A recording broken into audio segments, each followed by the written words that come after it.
Hi,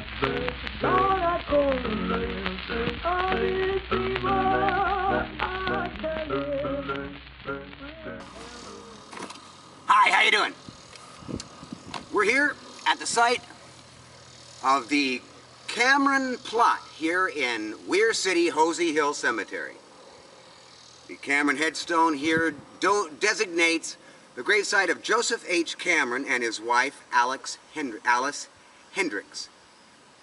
Joseph H. Cameron was my second great-grand-uncle, brother to James Newton Cameron, George W. Cameron, Charles Wesley Cameron,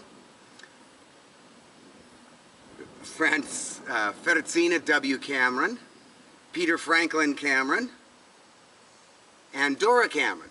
Joseph and Dora actually looked a little bit alike.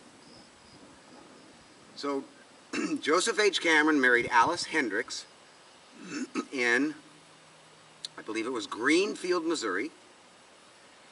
They moved to Fort Scott, were working in Fort Scott along with Charles Wesley. They both were blacksmiths. Both Charles Wesley and Joseph H. Cameron were blacksmiths, just like their father, Peter Newton Cameron. So there you have it. We're here at the gravesite of Joseph H. Cameron, married to Alice Hendricks. Have a great day.